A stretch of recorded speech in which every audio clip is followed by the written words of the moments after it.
Good morning, everyone, and welcome to today's webinar on understanding the circular economy in the South African context, hosted by the Institute of Waste Management of Southern Africa and proudly sponsored by EnviroServe.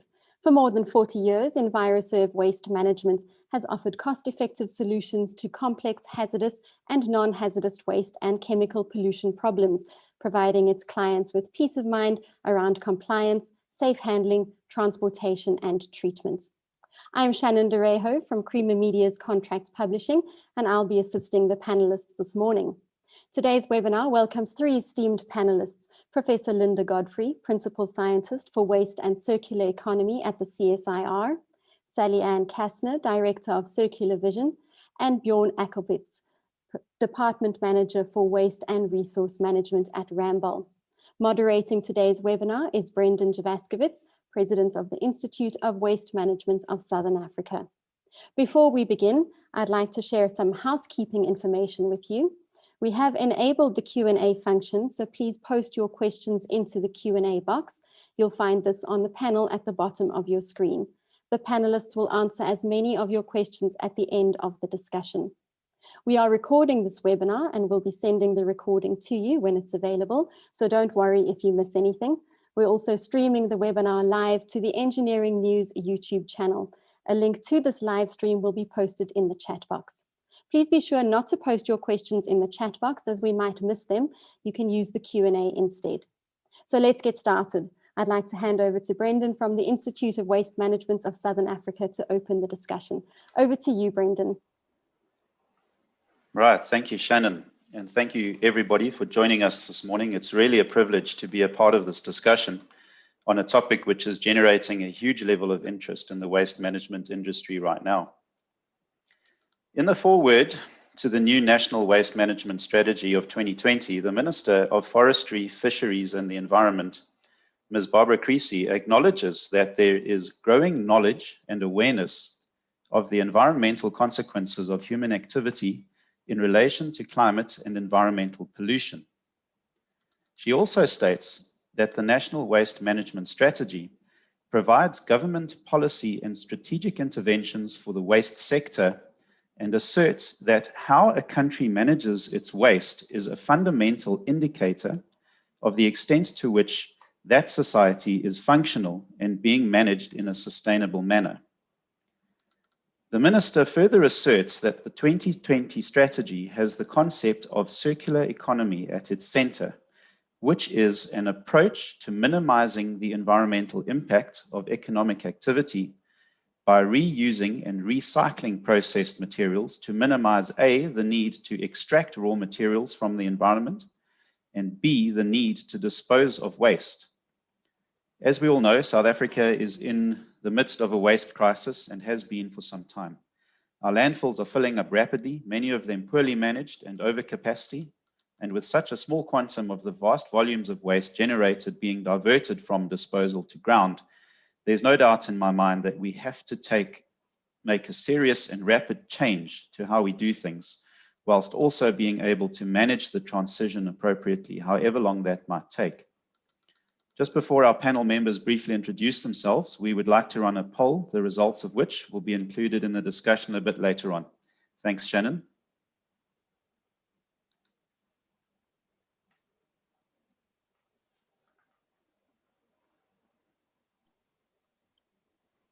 So the poll today focuses on whether you think the third National Waste Management Strategy of 2020 creates the right enabling environment to unlock circular economy opportunities in the South African waste sector. And the options for you to answer are yes, no, only partially, or I don't know. So we'll keep that poll up for a couple of minutes and then Brendan will come back to that in a while.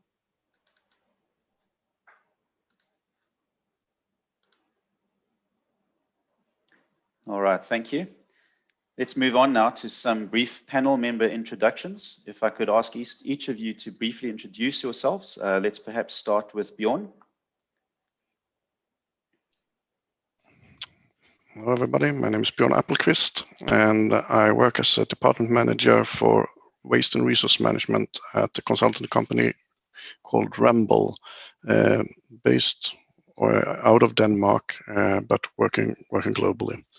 I'm also sharing the International Solid Waste Association Scientific and Technical Committee, and have been working on numerous projects within waste management, resource management, and circular economy over the last years. So thank you for having me. Thanks. Right, thank you, Bjorn. Moving on to Sally-Ann. Morning, everybody. I'm Sally-Ann Kazner. I have a consultancy called Circular Vision, and also part of the team at the African Circular Economy Network, and essentially working together with a number of professionals in the industry to transition us to a more circular approach to the way we do things. My background essentially is a sustainability consultant. Many years spent looking at waste management and how to design waste out of the system. So when circular economy finally took root, it's like, yes, we can do this. Thanks very much. Great, thanks, Sally-Ann. And then our third panelist will be Linda Godfrey. Thanks, Brandon. Sorry.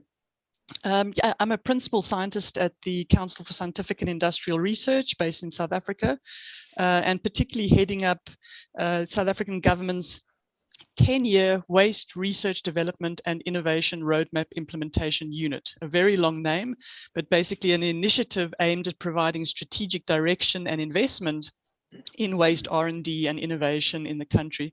And I'm particularly passionate about how we essentially uplift and transform the waste sector on the African continent, just given all of the challenges that we are facing with regards to waste management. Thank you.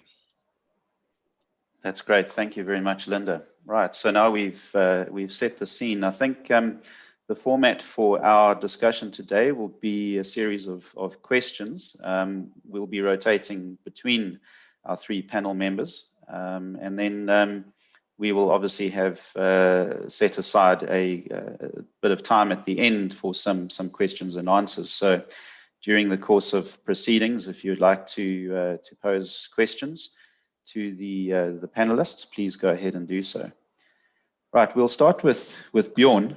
Bjorn, in your considerable experience, both with Ramboll in Denmark, as well as having been part of various ISWA working groups on sustainable resources management, waste management, and the circular economy. Firstly, how do you interpret this concept of circular economy, specifically within the context of the waste sector? And secondly, what are some of the key developments internationally that we are seeing in this space at the moment? Well, thanks, Brandon. First of all, what is very important to acknowledge in a way that there is still no common understanding on circular economy. There's still a multitude of definitions and ideas on what we actually are talking about. So there is definitely an array of understandings going from circular economy being recycling under a new flag to grasping the whole system of reforming the financial systems and the way we produce and consume. So it's a very broad array, and I would say, for me, going simplistic, it's about reducing resource leakage and keep value of products and materials in the system as long as possible at as a high level as possible, and doing this simultaneously as we are not doing harm to the environment and our natural resources. So that when there are different models, you can draw hills or butterflies or whatever, but at the end of the day, it's about keeping value in materials and products as long as possible, and thereby reducing our need to put energy and extract more materials out of our environment. So that's, for me, that's a simplistic concept, so to speak. When we look at what's happening internationally, I would say at the moment it's very evident that what the main driver and the main region driving circular economy initiatives at the moment is the European Union. It's the place where definitely most things are happening. And it's driven, I would say today, there has been a change since the early 2000s, where there was a lot of talk about resource scarcity. Resource scarcity is still an objective. However, the main driver for everything in sustainability and also for the circular economy at the moment is climate change. That's the overall driver, and under that also the work on circular economy is situated. At least if you look at the European Union perspective, it's under the European Green Deal. You have a circular economy package, and that's how you drive it. If you look at companies, it's about their ambitions to be climate neutral, and together with zero carbon emissions comes zero waste to landfills, comes zero harm to biodiversity, and etc. So it's in there. What we see in the European Union is that it's very much a matter of being policy and regulation driven. Having the European roadmap for sustainable resource consumption. We're setting ambitious targets for recycling, refining the targets for where you measure recycling from collected for recycling to actually recycling. And there we have very new concrete targets that is quantifiable. And then a lot of other sectors that are so to speak, defined as areas, focus areas, but where the target isn't as hard. But they are in there. So it's about waste prevention. It's about eco-design. We're having eco-design directives coming on as a drive as well, mainly in the electronics sector and in electronics and electrical appliances. But it will come in other sectors. The building sector will follow. So there is a framework building up, where customers, when we can see from private companies, they see what happens in the policy and regulation area. They see what happens in the consumer awareness on sustainability. And those drivers then drive both the public and the private sector to going forward. And on top of that, is very important to say as well, the European Union has decided to put financial power behind this initiative.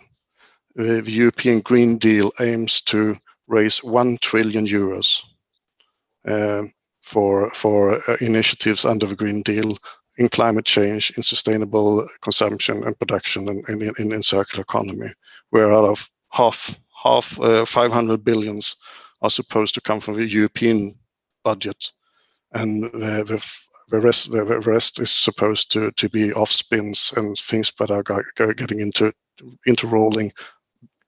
Because of having this investment put into the system. So it's basically one burning agenda, the climate change, policy and regulation, and financial power behind it. And for a second part of the question, we look at the waste management sector. What is our role in this transition? First and foremost, if we look narrowly at our sector, of course, it is to enable the recycling and bringing materials back, secondary raw materials. I hate the word secondary raw materials because I think they are primary in many ways and should be first and foremost, but still, bringing materials in. We will be material providers, catching what is on its way out of the loop into the loop again. That's what we do. That's what we know.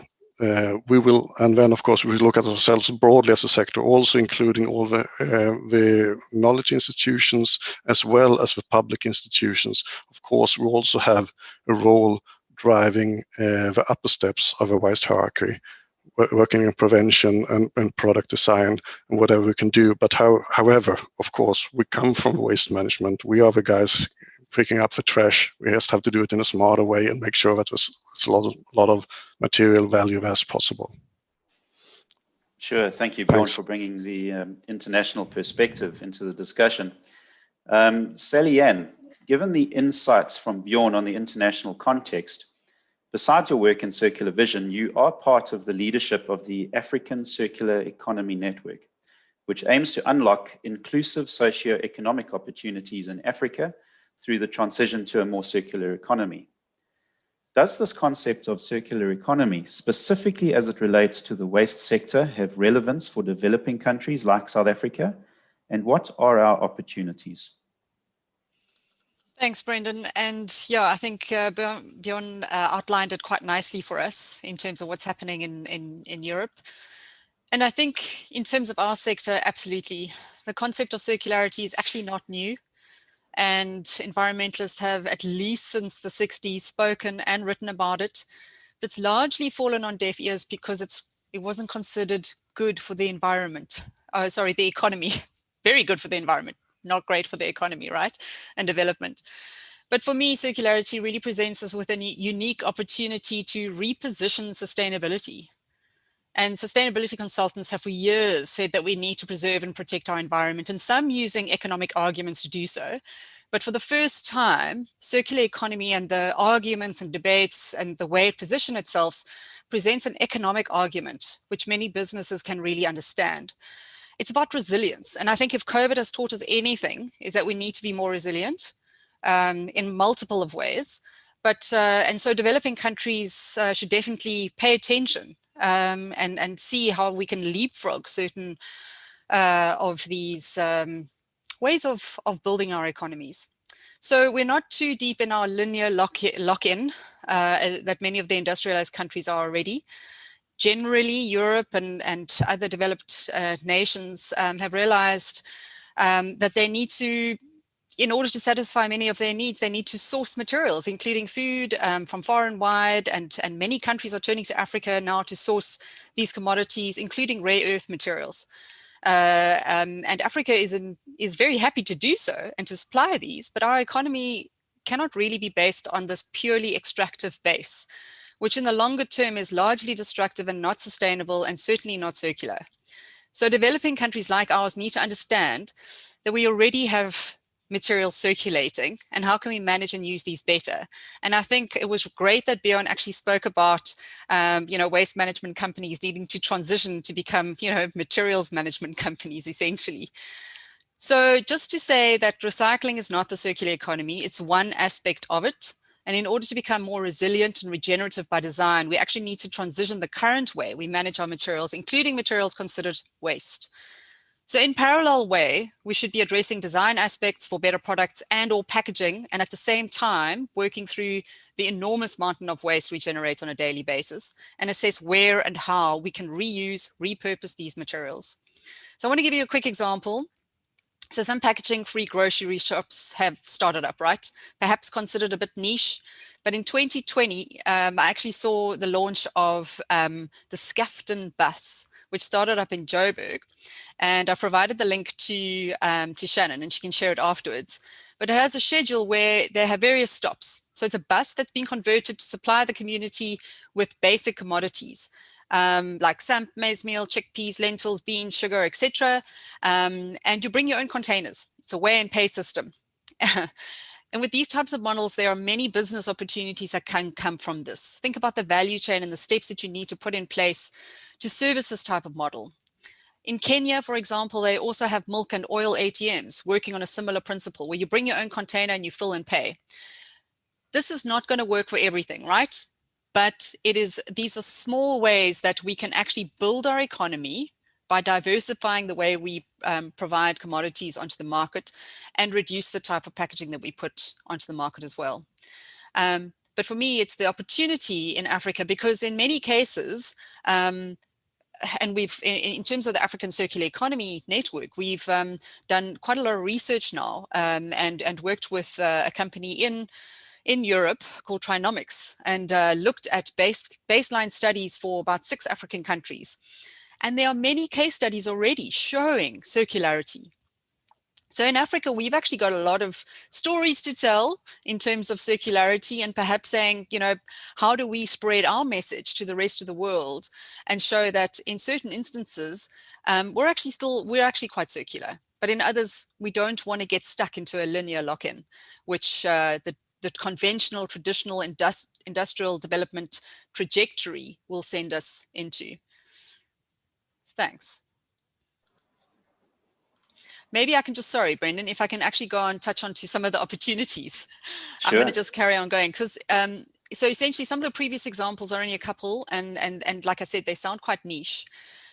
But when I think about the hospitality industry and some of the reuse models that we could develop here, our current waste management companies should consider the opportunities to reinvent themselves away from just offering the sorting of materials on site and disposal offerings, and look into clean and return offering for reusable items, especially for on-the-go items, and moving away from conventional single-use disposal takeaway containers. Our materials should be valued. We don't value them, and this is why we litter. We don't think twice about paying 50 cents for a carrier bag anymore. Well, I'm putting that as a general comment.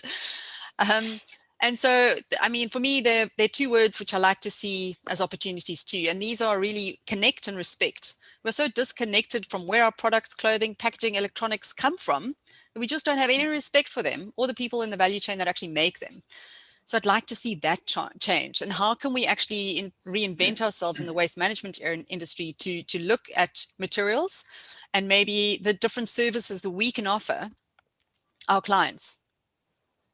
Thanks.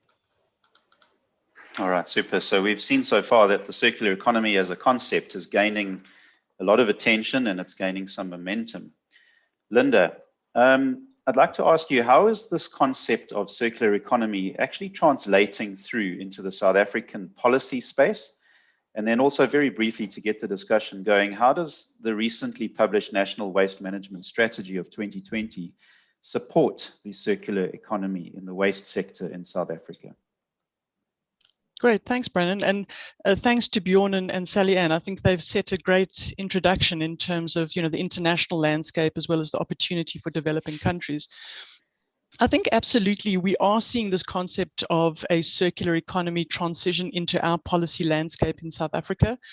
The first reference, as far as I'm aware, and perhaps someone can correct me if I'm wrong, the first reference that I'm aware of is the reference to the circular economy in its broader context, so more sort of in the green economy, broader circular economy context, was specifically in the white paper on science, technology and innovation that was published in 2019. That was then soon thereafter followed by the third National Waste Management Strategy of 2020. We've seen it also appear now in the recent mandatory EPR regulations, which were released just this year, 2021. Obviously, in terms of the National Waste Management Strategy and the EPR regulations, you know, much more within its sort of narrower waste management context. And I think, you know, to support, you know, the point that both Bjorn and Sally Ann have mentioned, circular economy is not a synonym for recycling. So we've also got to understand that the circular economy extends way beyond just the waste sector. We're also seeing this concept of a circular economy, and perhaps not necessarily specific in its wording, but I think some of the ideas behind a circular economy in terms of sustainable resource management, we're seeing this thinking appear in the new master plans for growth of the Department of Trade, Industry and Competition. You know, there are a number of them under development. I think, if I remember correctly, the plastics master plan specifically makes reference to the circular economy, if I'm not mistaken. So I think, you know, we've seen some of the circular economy thinking.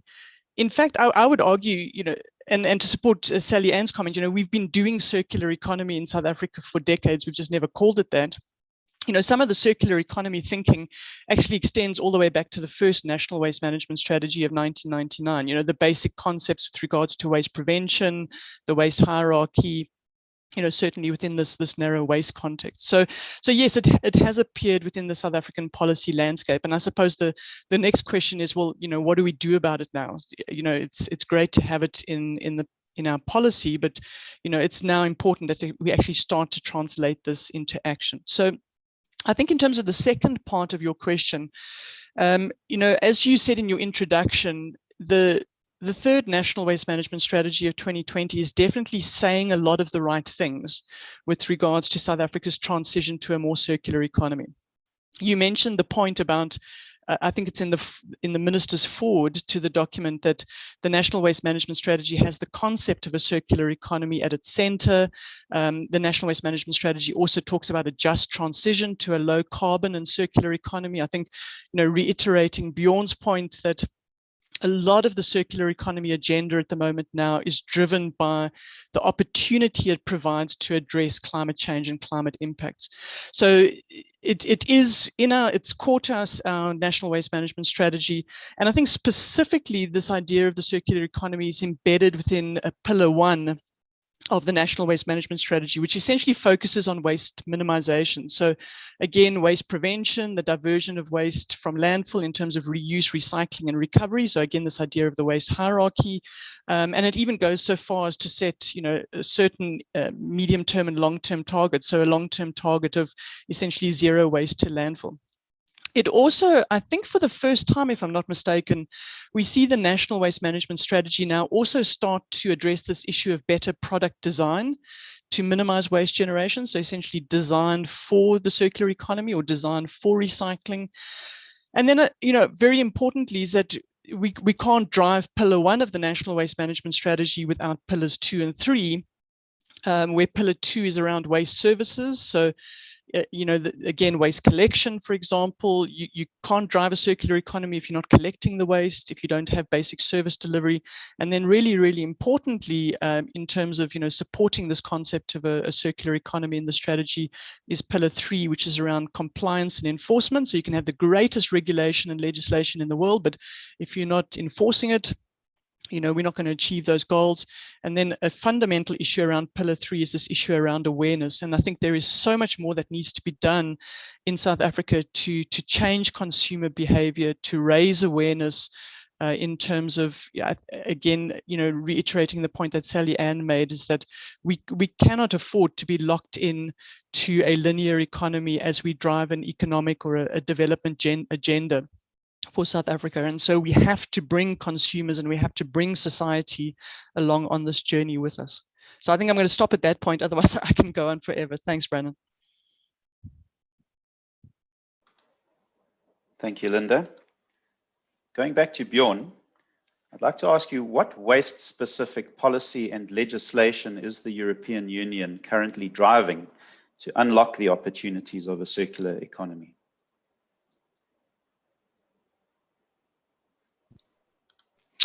I would say there is, of course, the package itself, a strategy package that sets the outlines. But when we see, if you go further into the legislation, I think there is a pillar about extended producer responsibility, and that's still an integrated part of the package, also from the financing perspective, to make the producers more accountable for their products and their waste. EPR has its pitfalls as well, of course, and pros and cons, but it's definitely one part of a package. When there are firm targets for diversion from landfill, landfill reduction targets, saying that the European Union in 2035 is aiming to have less than 10% of a municipal solid waste landfill. So that puts a kind of a backstop to easy and inexpensive solutions and change the market for what has to be done above that level. Of course, at a cost, but it definitely puts a plug in at the bottom of the system, so to speak. And this is then also supported by recycling targets for municipal waste, for packaging waste. On top of that, going for a 70% target on recycling of certain types of materials. And also please bear in mind that this is with a new calculation point. It's not collected for recycling. It's actually what's recycled. So not measuring at the end of a truck, but actually at the entry to the paper mill. of a plastic producer's pelleting machine. So it's a huge change. So for some materials, actually, it means at least 100% has to be collected for recycling if you could or should be able to reach those kind of targets. There are some main pillars, and there are a lot of principles and a lot of networks, partnerships when it comes to prevention, when it comes to other activities on top of that. But I can also say what I think still is missing on top of this, and I think this is very important, and I think this also in a kind of way also is mirrored in the South African strategy, is one thing that's utterly important but still isn't at the center is the need to drive demand for secondary raw materials. As long as you just push the supply, you will get inferior products, low prices, and shady markets, basically. And this is the same European Union strategy. It's not very much driven from that point of view at the moment. I can't see the initiatives in the South African plan strategy either. On the other hand, having more concrete targets, not only on recycling and diversion, but also on actual prevention. Having reduction targets on top of that, because that is what drives the upper parts of a circular economy from a waste management perspective as well. Saying, well, we set targets. We actually want to reduce the amount of waste produced. That is what can drive the service economy around the circular economy. That can bring more jobs into repair, maintenance, and upgrading of products and materials, and drive a bioeconomy loop as well. So those are some of the pitfalls still out there that has to be addressed even sharper, I think, to make sure that such a strategy is in place. And once again, I would stress also the willingness to actually invest enormous amounts of funding into making this happen is a policy, is an important part of the policy as well. Thanks. Sure, thank you, Bjorn. Now, before I pose the next question to Sally-Ann, we'd just like to release the results of the poll so far. And I'm sure everybody can see it now, some interesting answers there. 24% answering yes, only 1% says no, only partially takes it by a country mile at 44%, and there seems to still be a lot of uncertainty about what it's really all about. So with that in mind, Sally-Ann, if I can move on to you, given what we are seeing in the poll, do you think the existing policy landscape in South Africa, with the Waste Management Act and amendments, the recent extended producer responsibility regulations, the new National Waste Management Strategy, is enough to unlock this opportunity of a circular economy in the waste sector in South Africa? Sure. I think the poll kind of says it all. So I feel that South Africa already has so much in terms of policy and legislation and regulations. And I kind of feel that without consistent and equal enforcement of the existing legal framework, adding additional requirements or strategies is not really going to change that much. So I'd like to really see, some sort of consistent application of the current law and coordination between government, private sector, and communities to ensure that everyone actually understands what their role is in the system. And so in terms of the EPR regulations, for me, they provide an opportunity for government and private sector to work together going forward. But I do think we do need to be realistic in terms of the implementation of EPR, and that it's not going to be a silver bullet that's going to change the current waste management landscape overnight. Public sector are going to need to work really hard to get the waste management facilities in order to collect residual waste, and private sector are going to need to work equally as hard to be able to access and manage the recyclable wastes, electronics, and lighting materials. But essentially we need, we obviously need policy, we need strategies, we need all, regulations. But I think what we really lack are the actual action plans. How are we going to do these? How are we going to achieve what is set out in these plans? I think we do a lot of talking, we workshop a lot, but we sometimes forget that we actually need to do things on the ground in order to get things working and to actually, move move us forward. Not to say that we haven't done a lot over the years, but I think there's a lot that we still need to do. And I think going back, consistent application of current law, really looking at how can we assist the outlying municipalities, or the rural municipalities, in terms of materials management, because it's going to be very different to the requirements at a metro level.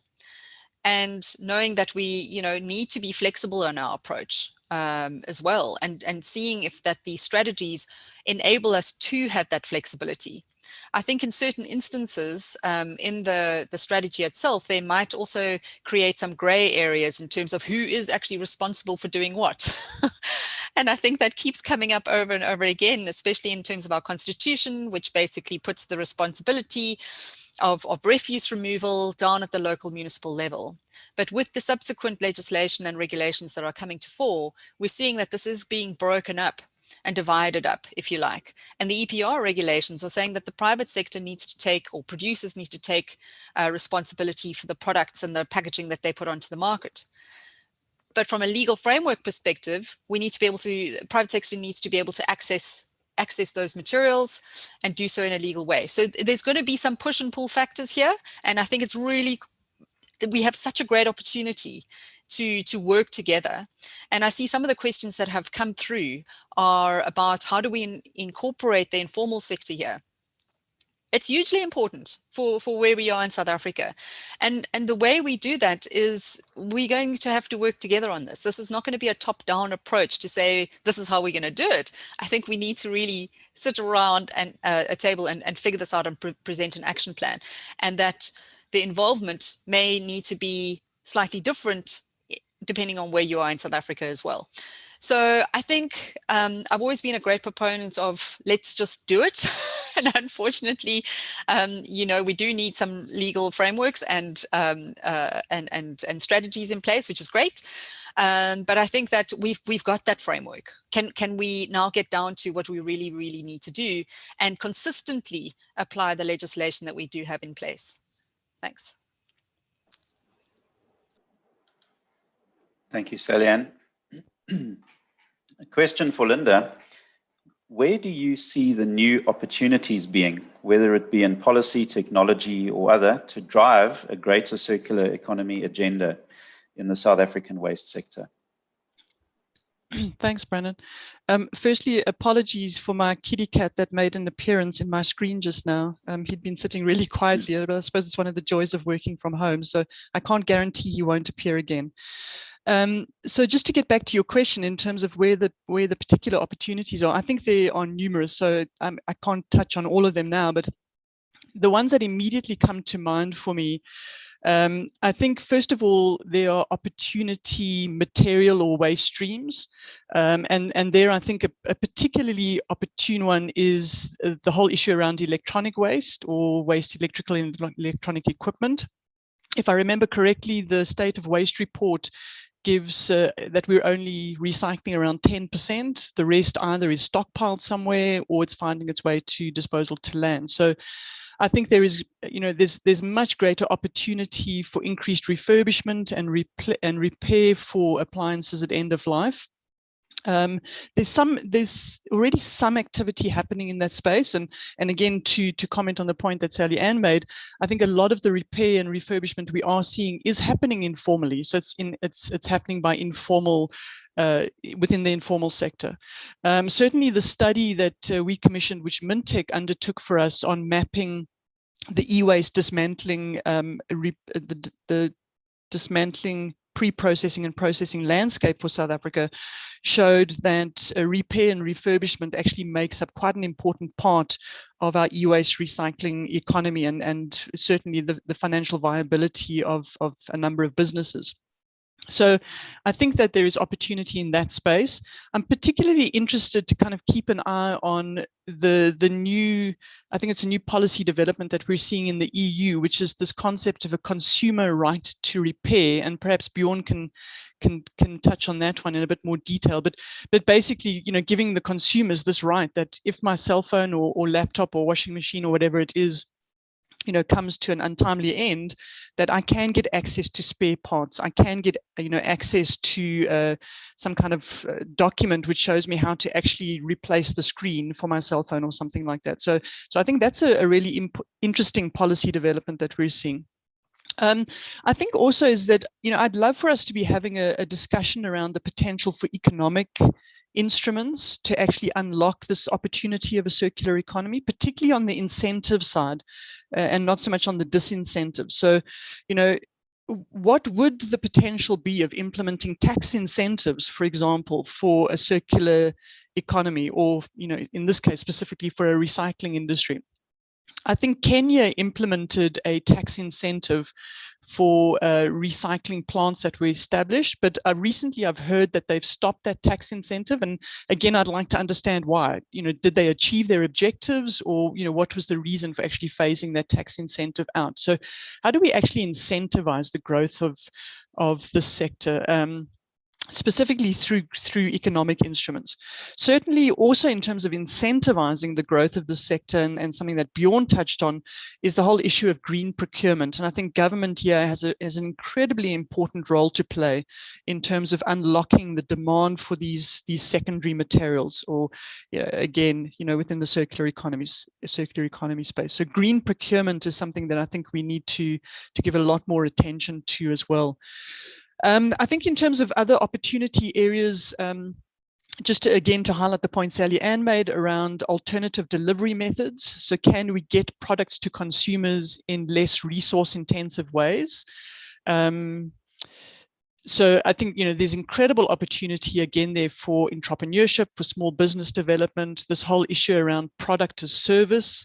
Again, we're starting to see some of these kinds of small businesses emerge on the African continent, but I think there's significant opportunity in that space to again, and I suppose it goes back to the point of Bjorn's around kind of more efficient use of our resources. So instead of providing someone with a product, can we actually fulfill the same functionality through a service? And then the last point, and I suppose it's, this is the mandate that I've been given to drive through the Waste RDI roadmap, is around opportunities in innovation. So how do we actually create and identify, develop new high value end use markets for these waste streams, for these products at end of first life? So again, that we can keep these resources at their maximum value. So I think about, some of the projects funded under the Waste Roadmap in terms of chicken feather valorization, where, it could have been downcycled into something, but how do we keep it at its maximum value? There's a lot of work happening in the organic waste space in terms of unlocking high value products from that. So I think there are numerous different areas in terms of opportunities that we can unlock. Certainly some within the policy landscape space to create this enabling environment, particularly probably around economic incentives. There's absolutely opportunity in new technology development. Again, we've got to be careful we don't reinvent the wheel. I always used to say South Africa is about 20 to 30 years behind developed countries when it comes to managing waste. I think we're probably now somewhere around maybe 30 to 40 years behind developed countries. So we can drop technologies into South Africa tomorrow. Again, making sure that they are appropriate technologies, making sure that they are localized, adapted if need be. So we don't have to reinvent the wheel necessarily when it comes to technology development. But having said that, we are also seeing some incredible technological innovations emerge on the African continent to deal with waste. And not only technological innovations, but also social innovations to deal with waste and managing products at end of first life. So yeah, I think there's a host of opportunities. And I suppose to come back to Sally Ann's point is that, it's definitely time to stop talking about these and really to start doing. And I always have to ask myself the same question, what is stopping us from doing the doing? Are there certain obstacles in our policy landscape? Are there certain obstacles in terms of the economics around all of this that is not making it work, that, that's stopping the private sector from driving this? And I think those are kind of the hard questions we need to be asking ourselves. Thanks, Brandon. All right, thank you, Linda. Going back to Bjorn now, if we look at countries such as Denmark, as with so many developed countries, who adopted a technology path that largely included for the destruction of waste through, for example, incineration or other high temperature thermal treatment processes, how are these countries now adjusting their waste technology solutions to better integrate this concept of circular economy?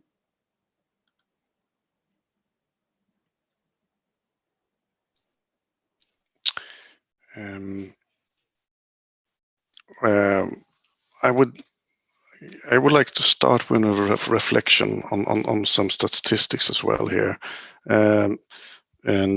Statistics are what they are,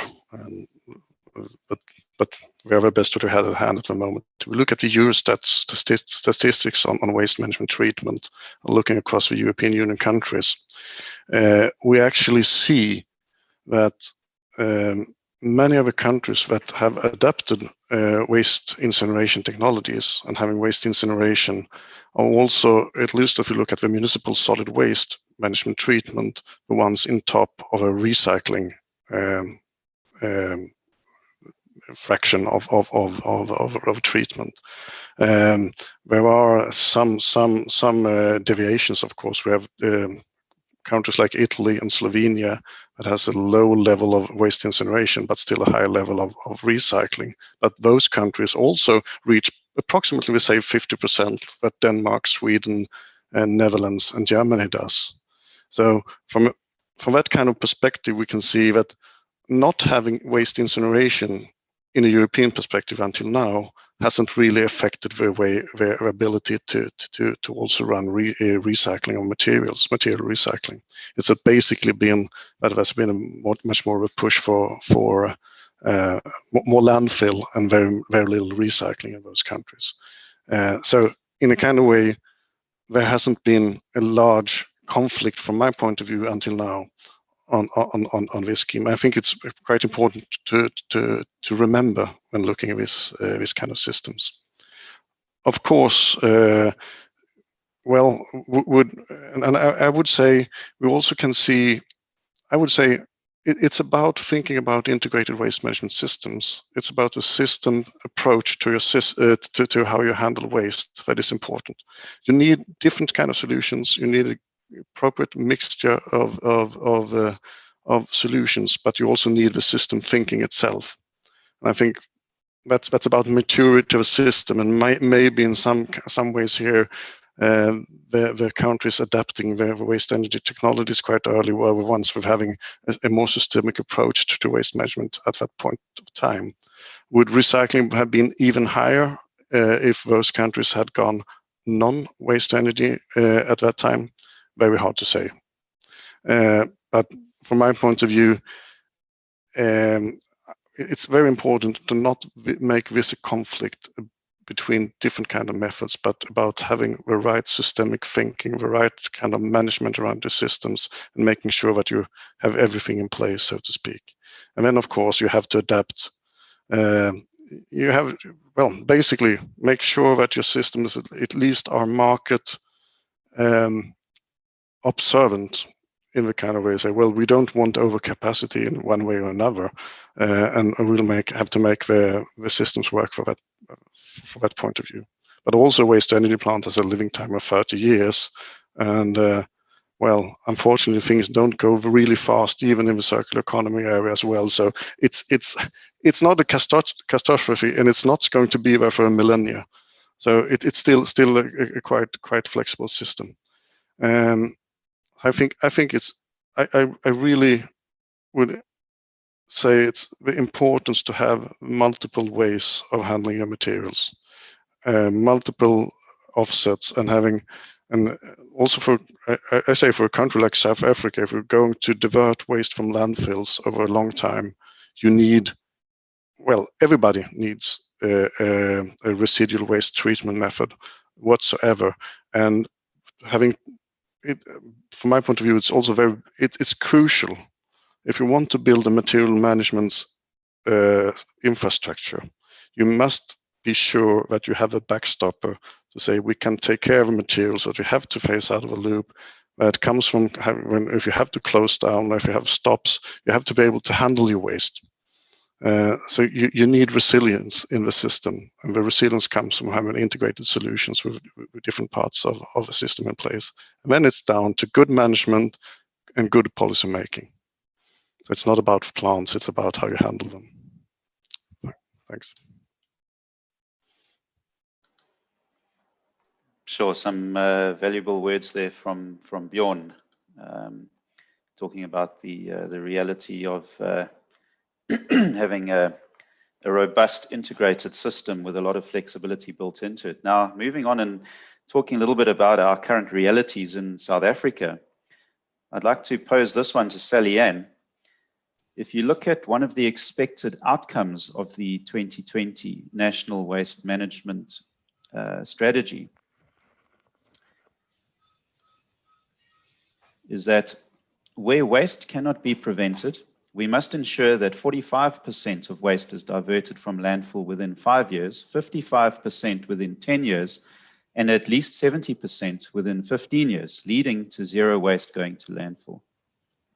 Given that we've only gone from something like 10 to 20% diversion in the last decade, what really needs to be done practically to achieve these kinds of diversion targets? Yeah, this is a great question. And it's great to have a target, but without an active plan to reach the targets, these become fairly meaningless. I'll bring up, so the Polokwane Declaration is a case in point, because we had bold vision, but without clear leadership and an action, it's not even close to the 70% diversion from landfill by 2022. So here we have another target without a clear plan on how to get there. So the opportunity of driving circularity as an economic argument is to run our economy completely differently. It's not a shift, it's not a tweak, it's actually fundamentally changing the system. And I'm glad that Bjorn actually mentioned the system, because essentially this is what I think we all forget that we're part of. We're actually part of a system, and often we operate individually or just within our own companies, and we all driving the key performance indicators, and we're not looking at the bigger picture. It's not an easy transition from our current reality, and we're going to need really bold leadership to make the changes. So for example, moving away from coal power to alternative renewable energy sources, or reimagining our urban cities to be more regenerative and using organic waste to create compost to build our soils and grow food, maybe even within the city landscape as opposed to outside of the city and transporting it all in. I mean, how do we build in resilience by actually changing the way we use our resources within our cities as well? How do we build more reuse and refill options for our convenience-dominated lifestyles that we've all become to demand more and more? And we can do this differently, but it doesn't have to cost a huge amount in terms of maybe costing the earth or your health, or even cost more in terms of capital investment, but we need to build a very, very different system. I think in terms of these particular diversion rates, I mean, even in our EPR regulations, within our target table, we've got energy recovery. And I'm just wondering, in some instances, perhaps even in our regulations and our policy that we put in place, I think we sometimes misplace what we're trying to do by putting it into a target table. I think we can still look at how we use energy recovery or different types of treatment of residual waste, but then I think we need it in a different policy or strategy, and not necessarily in certain pieces of legislation. So driving zero waste landfill is really going to be quite a tricky one. I think at the moment we are focusing on a number of these things, especially food waste and organic waste. In the Western Cape itself, there's a ban that's been put in place. So by 2022, 50% ban of organic waste to landfill, and by 2027, 100%. That is the target. And each municipality has to put in place an organic waste management plan. How are they going to achieve this? But it's not only that, it's private sector within the Western Cape as well. It's how are they going to manage this waste very, very differently now going forward. And organic waste isn't a waste, it's an absolute resource that we really do need to divert and use to gain the nourishment from that material stream. So, you know, how do we resource and capacitate the existing composting facilities to maybe scale up and take more of this waste in the Western Cape? And, you know, really build, there's opportunity here to build industry around organic waste processing so that we can actually build our soils and grow food. So there's a connection there to the bigger system. There are obviously the EPR regulations focus on the packaging, lighting and electronic sector, which as well will address some of these issues, but it's going to take time. And I think these timeframes, whilst they might be in the documentation, and there are loads of targets within the EPR regulations as well that companies and producers need to meet in the next 5 years in terms of reduction to landfill, recycling and recovery and all these things. But I think there are a number of different things that we need to put in place in order to do so. And this is going to, and Bjorn mentioned it, the integrated approach. And coming together and collaborating on this. I don't think we need to go and say and try and develop new technologies in isolation. We really do need to work together and come up with the best alternatives that we can for the moment to divert waste and materials away from landfill. Thanks. Thank you, Sally-Ann. Linda, the final question I have for you is with respect to the National Waste Management Strategy of 2020. It appears to say the right things in terms of unlocking a circular economy in the waste sector with its 3-pillar focus on waste minimization, waste services, and compliance and enforcement. Where do you think the risks lie in unlocking this opportunity of a circular waste economy? Yeah, thanks, Brandon. I think there are a number of potential risk areas. I think the first is that certainly, you know, from the discussions we've had this morning, and I think, you know, raised by Bjorn, Sally-Ann and in my previous responses, I think, you know, much of the circular economy thinking has in fact been embedded within our waste policy in South Africa for the past 20 years, you know, from the very first National Waste Management Strategy.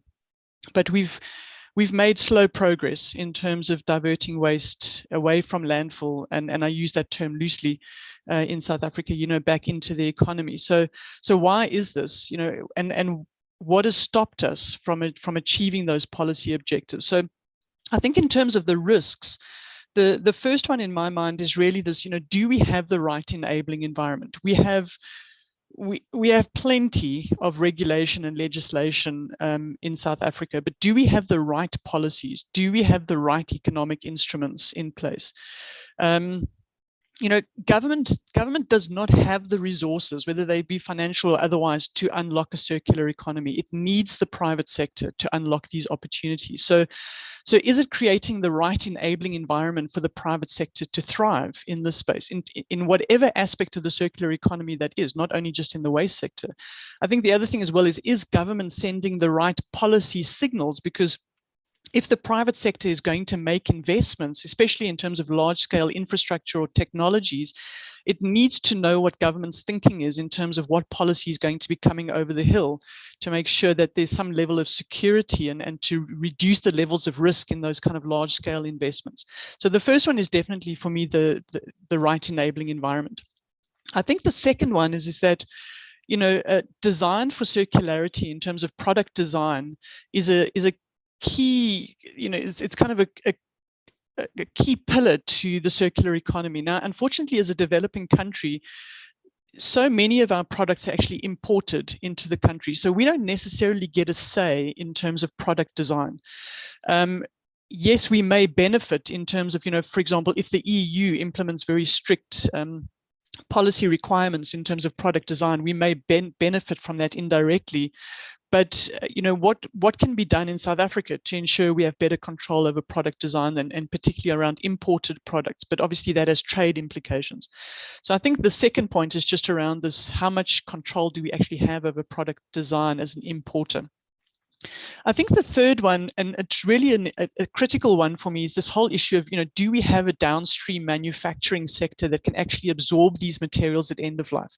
We can set the highest levels of recycling and the highest targets that we want. But if we don't have a manufacturing economy to absorb these, we can either export them, and we know that that's becoming, more and more difficult to do, or we stockpile them, which is, I think largely what we've seen with a lot of our waste tires, for example. So again, we can set very high targets for electronic waste, but if we are not, doing anything with it in terms of, whether it be manufacturing new solar panels or wind turbines or electric powered vehicles, or, things that have demand for rare earth elements and things like that, what are we going to do with this material? So we really have to make sure that if we address this, and it comes back to the system issue, is that we can't address this issue just in terms of a silo of waste management. I think that the Department of Forestry, Fisheries and Environment has to be working incredibly closely with the Department of Trade, Industry and Competition to make sure that we're actually growing those downstream industries to absorb this material.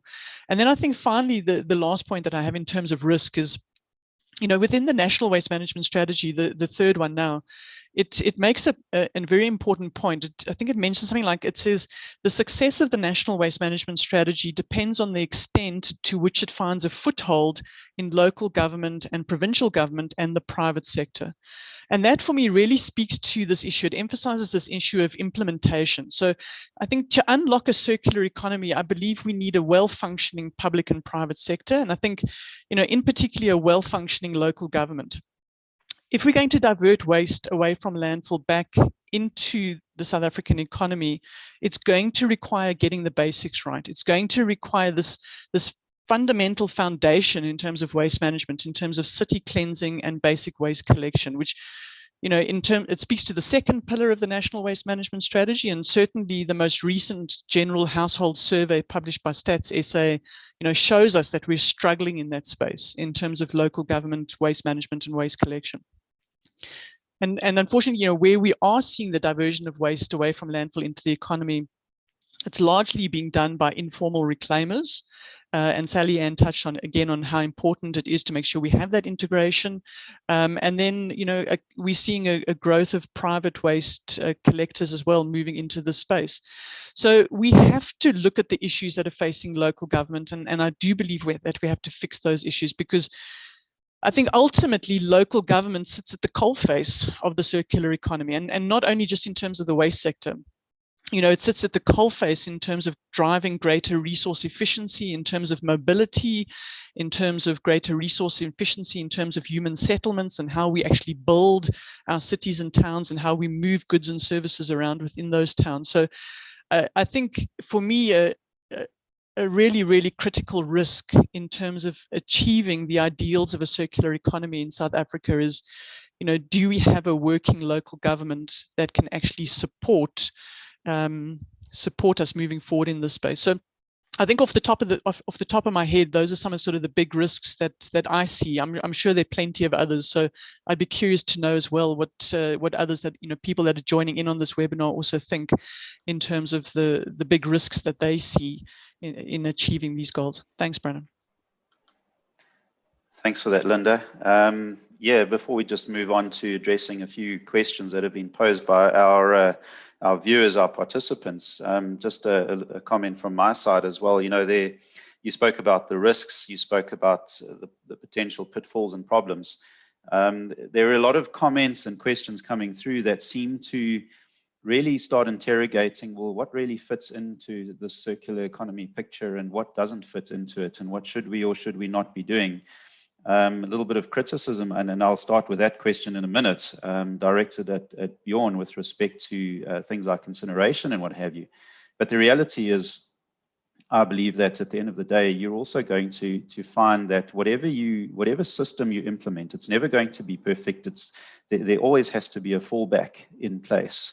I'll be as bold as to say, as many professionals in the international industry say, that there will always be a requirement and a place for landfill when it comes to a final sink for certain products or residuals specifically. And also if the system fails at some point. I mentioned before we even started this webinar to the other panelists that we live in a time where the waste doesn't stop coming. If your if your facility fails for whatever reason, you need some flexibility and robustness, and that has been referred to by all of our panelists during the course of this morning. But just then quickly to jump into the questions, there have been a number of questions and comments posed. I don't think we have time to go through everything, but we'll select a few that I think bear some attention. The first one, as I mentioned, is directed to Bjorn. The comment is that Bjorn's vision on waste incineration does not fit into an inclusive circular economy. It's a danger of creating a lock-in effect for decades to come. Incineration goes against all principles of circular economy. It hinders them. It must not be included in a serious action plan. Bjorn, I'd like to hear your comments with an international perspective on that, please. I think final treatment options, whatever they are, is a must for any waste management system, regardless of how circular it's going to become. There are rules of nature and rules of science that says that things deteriorate, mix, and we also are human race is also very, very innovative when it comes to finding to making poisonous and dangerous products. What we find out in a couple of years, what we also have to phase out, and don't really want to have to in our systems any longer. I don't have a vision of waste to energy as a part of a circular economy, but I definitely is convinced that we will have a need for residual waste treatment within any kind of economic or material system. And whether you want to go for waste to energy, landfilling, or other options is less important in that point of way. I just my comment was also about saying that we haven't seen until now the effect of waste incineration hampering the recycling initiatives in the countries where that have waste and incineration capacity until now.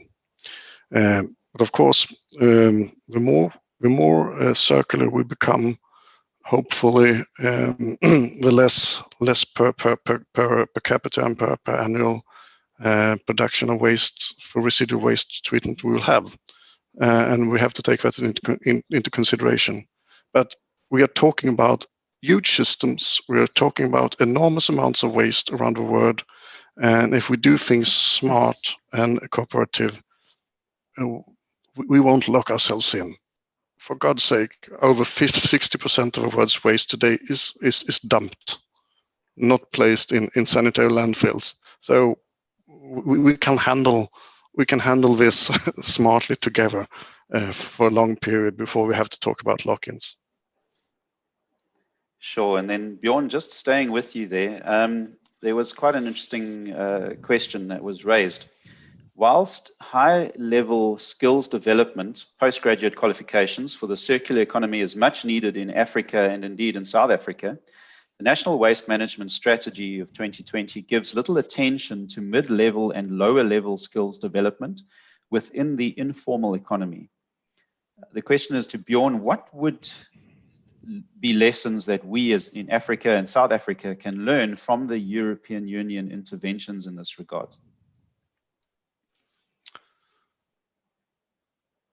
We need, well, I would say I'm totally in line with we need to look at educational system. We need to look at capacity building at different levels. Definitely, very much of what's going to be done within a circular economy is within the service sector. It's also about upgrading people in the waste management sector, in whatever part of it we were working on, in working more efficient, more safely, and finding better models. And I think this is something that has to be looked into. It's about to find out on all levels, how do we ensure proper training, proper education programs for anyone that has to work within the sector. And I'm well, with risk of sticking my head out, I also say, well, or even if you're talking about an informal sector or a non-informal sector, regardless of what, the change is coming. And we need to find new ways to do things. A circular economy can't be based on picking waste on the landfill. And maybe rather than building a shed at the landfill to keep picking waste, shouldn't we think about what is needed to actually upgrade those very cumbersome working places into something that would be more beneficial for the circular economy, more beneficial for the people working there, and more beneficial for society at whole. But that means, well, if we look at the strategy, where we say we're going to divert 70% of waste from landfill within a time frame, and we also have to take the consequences of seeing what kind of new competences and what kind of new structures is needed to support that, because you can't hang them a brake on the same time as you want to go forward on other ones. So, totally in understanding the system and the structural challenges in those kind of systems, but they will just even be bigger if we don't take the strategy seriously and work with how to move the sector as a whole forward on all kind of levels, on all kind of capacities. Sure, thank you, Bjorn. I think very few people would disagree with those comments. Sally, I've got one for you. Mainly a comment, but perhaps you could, add your take on it.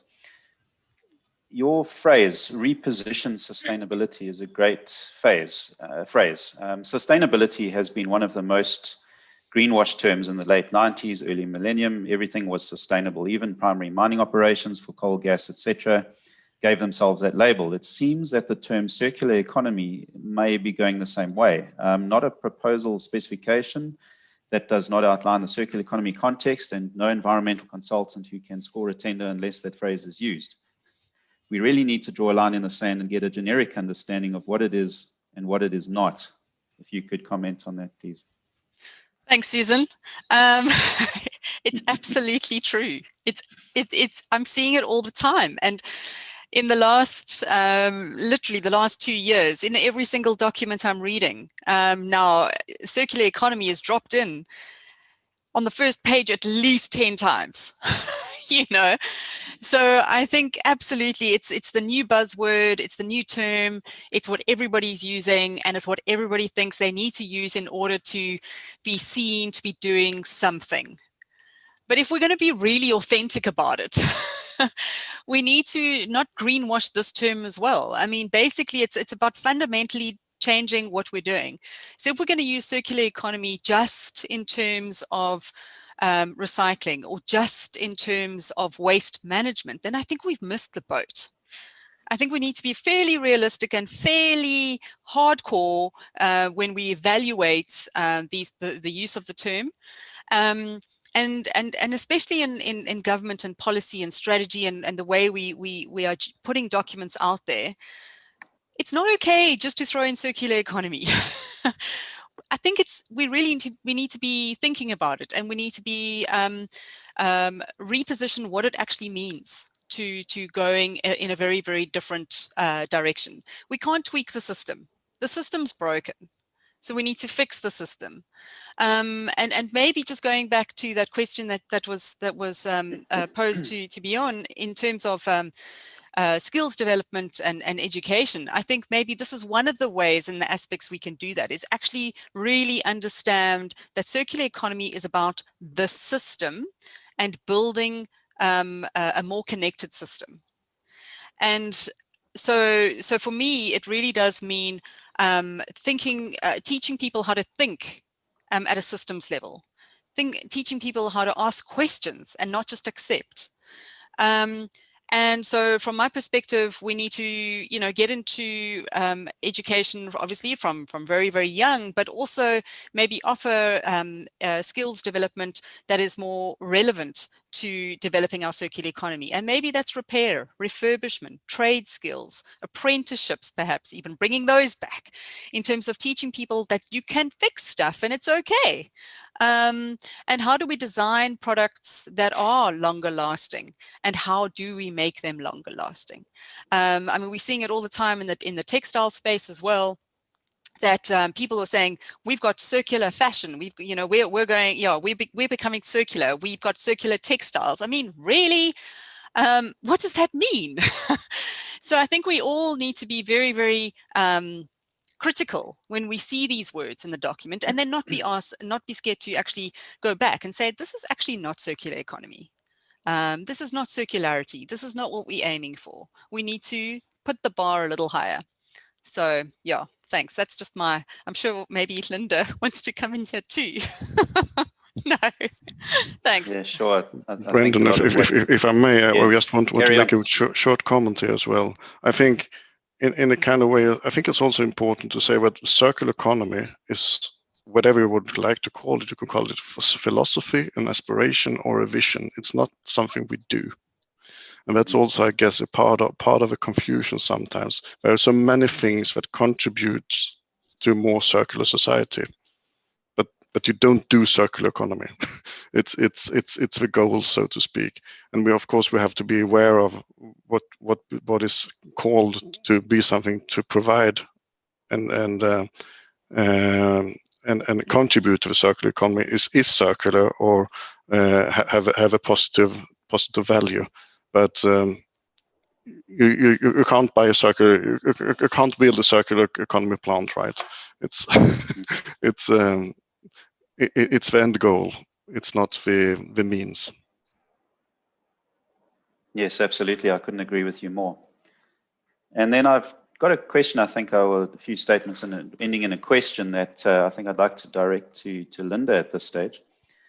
We do not currently have an enabling environment in South Africa for any economic development. Circular economy does not even feature yet, as we struggle for basic services such as sustainable water, energy, and industrialization. Only with a vibrant economy, an enabling environment, can the likes of circular economy actually feature. So institutions, society, and business need to lobby harder with government to establish an enabling environment. The Water and Sanitation Master Plan states that underinvestment backlog was 900 billion in 2018, 900 billion rand.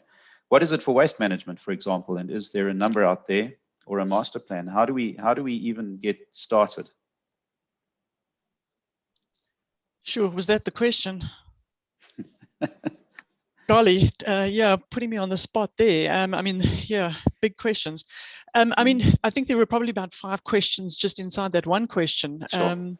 So, I suppose if I heard it correctly, I suppose the one issue is, it's this chicken and egg, which comes first? Do we develop an economy and then transition to a circular one, or do we try and actually completely redesign South Africa's future socio-economic growth based on a more circular model? And I think I'm certainly leaning towards the latter.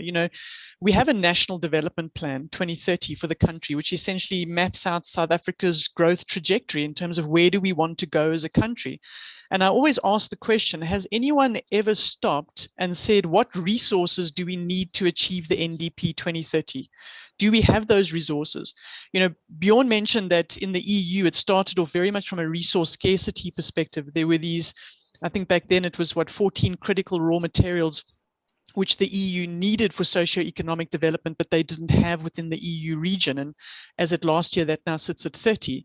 So what are our critical raw materials for South Africa? What do we have to support the NDP? What do we not have? Why do we so happily dismantle our e-waste and export it to Europe or North America or Asia for reprocessing?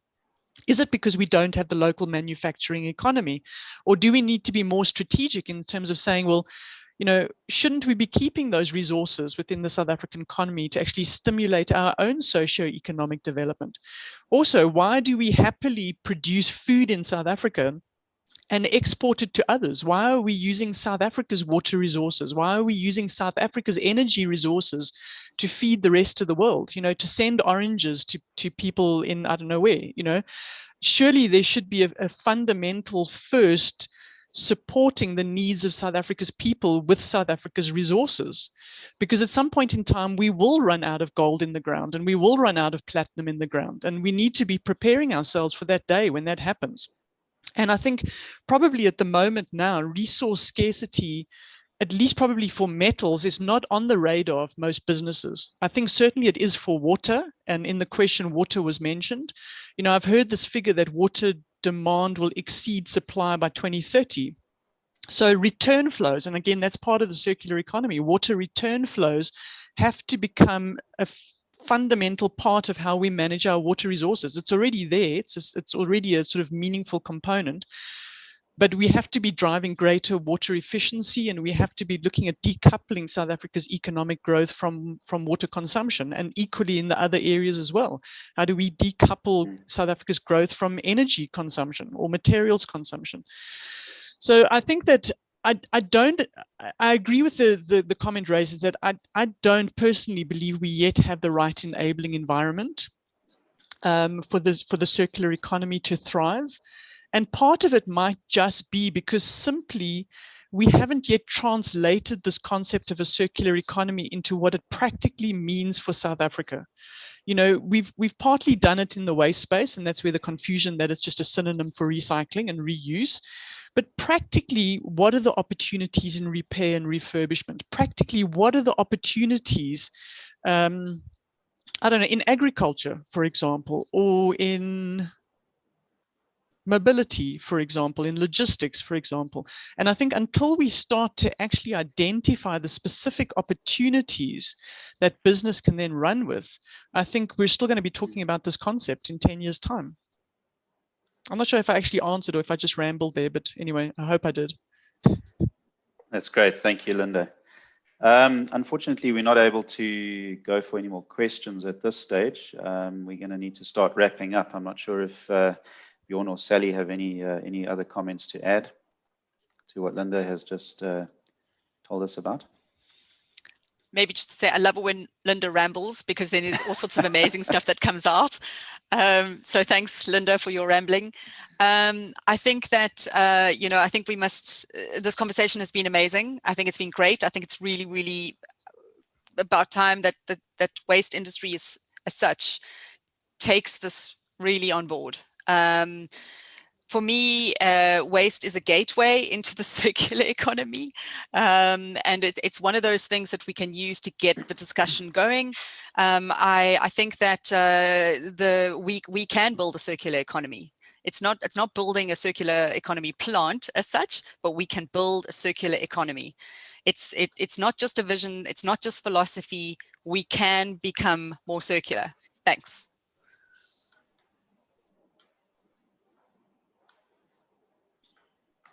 All right, that's great. Thank you, Sally-Ann. Bjorn, if I could have a closing comment from you, please. Yeah, this is one of the reflections I think is very important to take into account when we look at these systems. We are standing at the place of a balancing act between what we can call environmental protection measures on one side and circular economy measures on the other one. Having the old system calling for control, whereas the circular economy concept calls for freedom of materials to work on markets. And in the South African context, we have both a need to build the traditional waste management system and infrastructure, and at the same time and enabling the circular economy.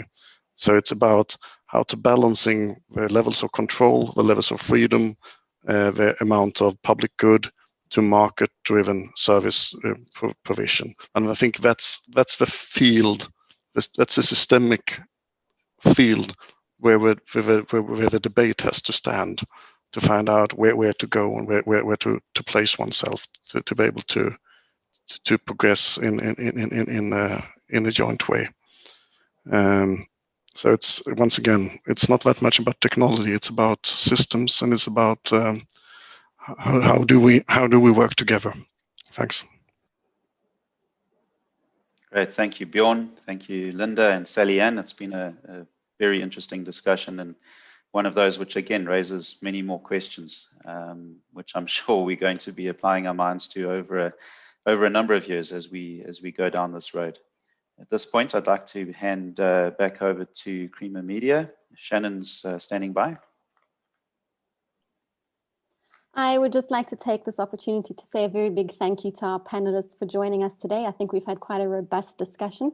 I think our attendees, if I can say, have also enjoyed the discussion. So thank you very much. I also would like to thank our sponsor, EnviroServe, for making this webinar possible.